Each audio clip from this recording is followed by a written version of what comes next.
Shalom, Bapak Ibu Saudara yang terkasih dalam Tuhan.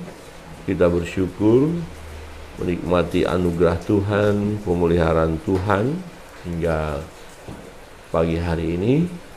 Dan kita bersyukur boleh memuji, menyembah, memuliakan Dia. Dan tiba saatnya juga kita akan membaca dan merenungkan sebagian daripada firman Tuhan. Firman Tuhan dari Ulangan pasal 16. Ulangan pasal 16 kita membaca ayat 21 dan 22. Ulangan pasal 16 ayat 21 dan 22 kita baca bersama-sama. Ayat 21, 1, 2, 3. Janganlah engkau menanam sesuatu pohon sebagai tiang berhala di samping mezbah Tuhan Allahmu, mezbah yang akan kau buat bagimu. Janganlah juga kau dirikan bagimu tugu berhala yang dibenci oleh Tuhan Allahmu. Amin. Demikian pembacaan firman Tuhan. Dan peringatan daripada Tuhan kepada umat ini supaya mereka tidak membuat sesuatu untuk disembah, ya. Di dalam Keluaran 34 ayat 13 dikatakan, sebaliknya mezbah-mezbah mereka haruslah kamu rubuhkan, tugu-tugu berhala mereka kamu remukkan, dan tiang-tiang berhala mereka kamu tebang. Nah, waktu mereka dipimpin oleh Musa dan akan masuk ke tanah perjanjian, diingatkan bahwa bangsa-bangsa Kanaan itu adalah mereka penyembah berhala. Ada tiang-tiang yang mereka sembah, ada mezbah-mezbah yang mereka sembah, ya. Dan waktu mereka nanti masuk dan diperintahkan ketika nanti masuk itu harus dihancurkan, tidak boleh ada berhala. Ya, dalam Imamat pasal 26 ayat 1 berkata, janganlah kamu membuat berhala bagimu, dan patung atau tugu berhala janganlah kamu dirikan bagimu, juga batu berukir janganlah kamu tempatkan di negerimu untuk sujud menyembah kepadanya, sebab akulah Tuhan Allahmu. Nah, Bapak Ibu Saudara yang terkasih dalam Tuhan, sangat berbahaya bagi kita, bagi orang-orang yang percaya, jika membuat sesuatu yang kemudian akhirnya bisa tergoda untuk menyembah yang kita buat itu. Nah, dikatakan di sana, jangan engkau menanam sesuatu pohon tiang berhala, pohon-pohon tertentu. Ya, ada saya membaca atau melihat satu berita di satu daerah dibuat tugu yang luar biasa, bagus, indah, memang diukir, tetapi harus dari pohon tertentu. Dan pohon itu mereka harus cari yang tingginya sama, ya. Dan kemudian akhirnya dapat pohon itu. Nah, kalau saya lihat di sana, ya ada sedikit unsur berhala juga, ya, kalau boleh katakan, karena ada khusus upacara khusus mengambilnya, ada ritual khusus mengambilnya, kemudian dipahat, ya, bagus. Tetapi waspada, hati-hati dengan tugu itu, bisa kemudian akhirnya orang datang ke sana dan menganggap tugu itu ada sesuatunya, ya. Kemudian akan banyak orang berbondong-bondong dan meminta sesuatu kepada tugu itu. Itu berbahaya sekali, ya. Jadi jangan menanam sesuatu pohon sebagai tiang berhala di samping mezbah Tuhan Allahmu, mezbah yang kau buat bagimu. Jadi ini bisa menjadi sinkritisme. Jadi di sini ada mezbah Tuhan, tapi ada pohon tiang berhala. Ya, satu sisi akan menyembah Allah, satu sisi menyembah yang bukan Allah, ya, berhala. Nah, praktek hidup orang-orang percaya atau orang Kristen saat ini, kalau kita melihat ada yang masuk pola seperti itu. Jadi sinkritisme, campur aduk, menyembah leluhur, ya, menyembah leluhur, ya, menyembah Tuhan, ya. Nah, ini sama. Jadi ini adalah penyembahan berhala juga. Ini nggak benar di hadapan Tuhan, ya. Jadi hanya Allah yang kita sembah.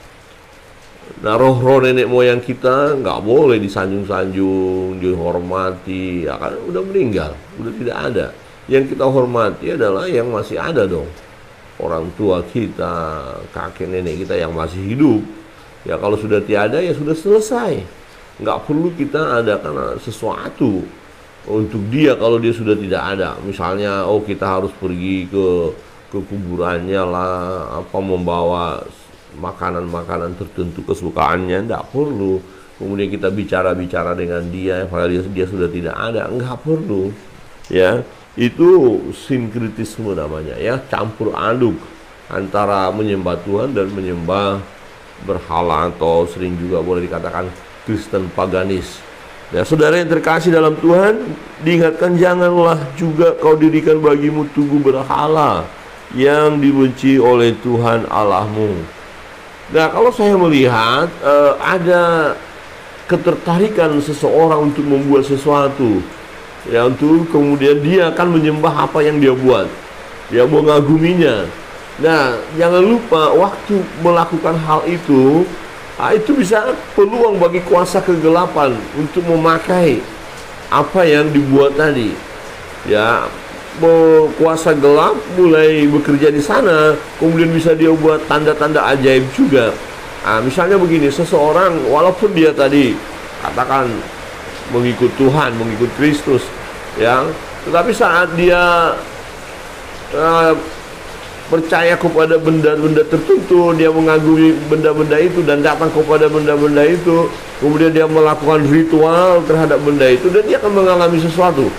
Dia bisa merasa tenang, dia bisa merasa sembuh, dia merasakan sesuatu kebahagiaan. Nah, hati-hati. Di situ ada pekerjaan kuasa kegelapan. Ya, akhirnya kemudian disembah benda itu.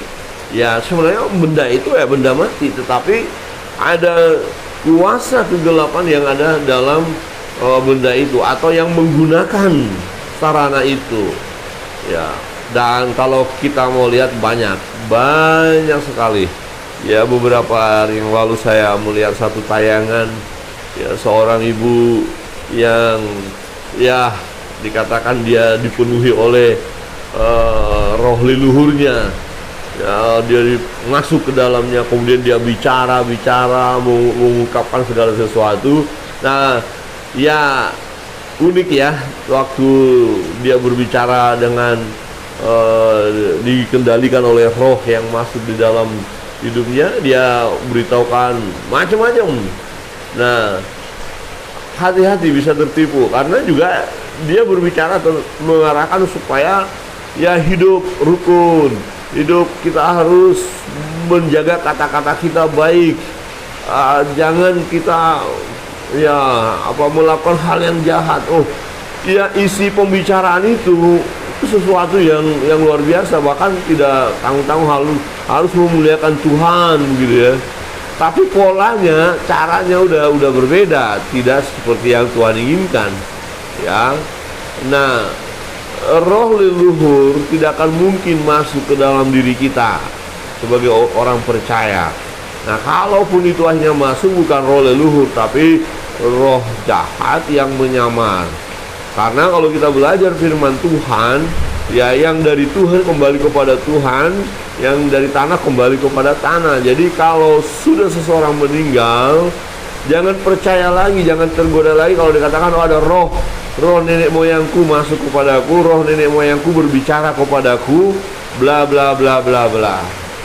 Jangan percaya. Nah, apakah ada orang Kristen saat ini ya masih mendua hati atau masih hidup dalam sinkritisme, masih percaya dengan benda-benda tertentu, masih memperlakukan benda-benda tertentu sedemikian rupa, merawat benda-benda tertentu, ya, mengagumi benda-benda tertentu dan menempatkan benda-benda itu sebagai sesuatu yang menyenangkan hatinya, yang memposisikan benda-benda itu sebagai benda yang bertuah. Ini bertuah. Wah, ini kalau saya memiliki pusaka ini, saya akan mengalami bahagia, saya mengalami sukacita. Ini ada tongkat ini, tongkat dari leluhur ini. Ini tongkat ini harus kita jaga baik-baik ini. Ini nggak boleh diperlakukan sembarangan, harus di tempat khusus dan hari-hari tertentu harus diberikan sesuatu. Wah, ini bahaya. Tapi kadang-kadang secara manusia ada kebanggaan.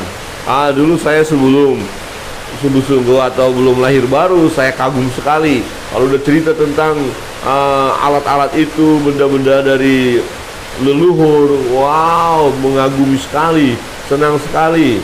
Ya, percaya bahwa itu punya kekuatan yang dahsyat, ya luar biasa.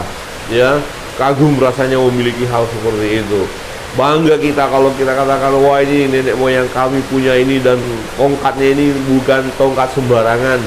Ini punya kuasa yang luar biasa. Nah, itu kita sudah terjebak kepada penyembahan berhala. Bapak Ibu Saudara yang terkasih dalam Tuhan, bangsa Israel diperingatkan kembali, hati-hati, karena apa? Bangsa ini akan masuk ke tanah perjanjian, dan mereka akan melihat bangsa-bangsa yang ada di negeri itu. Mereka menyembah berhala, mereka buat benda-benda patung, tugu yang mereka buat untuk kemudian mereka sembah. Saudara, waspada. Nah, dalam kehidupan kita sekarang ada budaya-budaya tertentu, suku-suku tertentu yang familiar sekali dengan tugu. Ya, tugu nenek moyang dibuat bagus-bagus sekali, besar, megah, luar biasa. Ya, nah, hanya waspada. Tugu itu bisa menyeret kita, menjadikan kita penyembah berhala. Ada orang berkata, tugu ini kan hanya pemersatu saja, supaya keturunannya tahu bahwa ini loh tubuh kita. Ya, tapi waspada. Saya katakan waspada sesuai dengan firman Allah, karena ada kecenderungan mengagumi ya karya kita tadi, karya manusia itu atau tubuh tadi. Kemudian secara tidak disadari bisa akhirnya menyembah, ya, menyembah yang bukan Allah, karena bisa memuja leluhur yang ada. Ya kan, tugu kan simbol, misalnya, wah ini tugu leluhur kami, nenek moyang kami. Nah, akhirnya menjadi penyembah nenek moyang. Ya, ini yang harus diwaspadai. Orang berkata, oh tidak, kami tidak menyembah nenek moyang. Oke, baik, dan memang jangan menyembah nenek moyang. Tetapi faktanya apa? Itu bagian akhirnya datang juga. Ya, berbicara juga di tugu itu, membawa benda-benda tertentu juga ke tugu itu, ya kan? Nah, itu sama dengan apa? Penyembah berhala.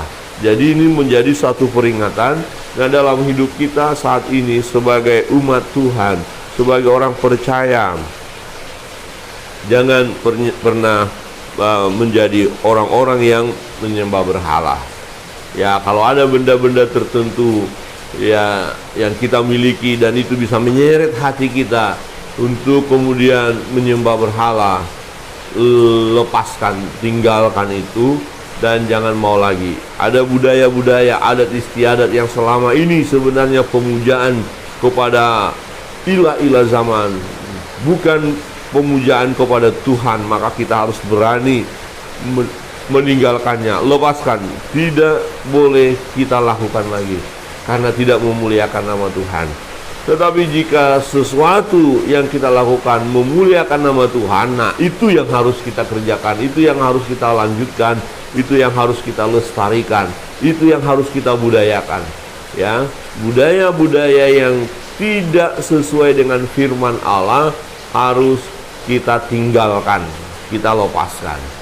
Ya, banyak sekarang saya melihat ada satu fenomena yang luar biasa sekarang, di mana budaya-budaya atau penyembahan yang bukan kepada Tuhan mulai dibangkitkan kembali, mulai semarak lagi, mulai ditingkatkan lagi, mulai dipamerkan lagi kuasa-kuasa kegelapan itu. Bahkan dengan bangga orang melihat, menyaksikan, dan menganggap ini sebagai budaya yang harus dilestarikan. Hati-hati ya. Jangan kita terjebak dengan ya pernyataan ini hanya sebagai budaya saja. Ya, kita perlu lestarikan. Ya, kalau budaya itu mengandung penyembahan berhala, kita harus berani melepaskannya. Jangan ikut di dalamnya. Amin. Harus berani. Maka dikatakan apa? Tiang-tiang berhala ketika mereka akan masuk ke tanah perjanjian, tiang-tiang berhala itu harus kalian musnahkan. Mesbah-mesbah itu harus dirobohkan. Supaya apa? Tujuannya supaya mereka tidak tergoda untuk menyembahnya, supaya mereka tidak tergoda untuk meninggalkan Tuhan. Ya, supaya mereka hanya fokus kepada Allah saja. Hanya Allah yang layak disembah, hanya Allah saja yang layak ditinggikan. Tuhan berkata, jangan ada Allah-Allah lain padamu untuk disembah. Akulah Tuhan Allahmu, kata Tuhan. Akulah Tuhan Allah. Hanya Tuhan yang layak disembah. Kiranya kebenaran firman Tuhan pagi hari ini menolong kita untuk terus berpegang teguh ya pada iman kepercayaan kita kepada Allah. Jangan mau tergoda ya untuk menyembah berhala. Bahkan jangan buat sesuatu yang untuk kemudian yang kita buat itu akhirnya kita sembah. Itu kekejian di mata Tuhan. Mari kita tetap setia ya memuji Tuhan, menyembah Tuhan, menyembah Allah kita, ya Allah yang kita sembah, yang kita kenal di dalam nama Yesus Kristus Tuhan. Setialah mengikut Dia. Jangan campur aduk. Jangan kita menjadi orang yang sinkritisme. Jangan, tetapi kita hanya menyembah Dia, menyembah Tuhan. Maka tindakan menyembah Tuhan adalah tindakan yang memuliakan nama Tuhan, ya, yang sesuai dengan firman Allah, dan kita yang melakukannya akan selalu diberkati oleh Tuhan. Tuhan Yesus berkati kita pagi hari yang indah ini. Mari kita membawa beban pergumulan kita berdoa. Apapun yang menjadi beban pergumulan Bapak Ibu, berdoa, datang kepada Tuhan. Dia Allah yang hidup, Allah yang berkuasa. Dia Tuhan yang sanggup menolong kita sebesar apapun persoalan itu. Yang terpenting dari kita adalah percaya apa yang kita minta di dalam nama Yesus, Tuhan akan berikan kepada kita tepat pada waktunya. Sebelum menaikkan doa-doa, kita naikkan satu pujian.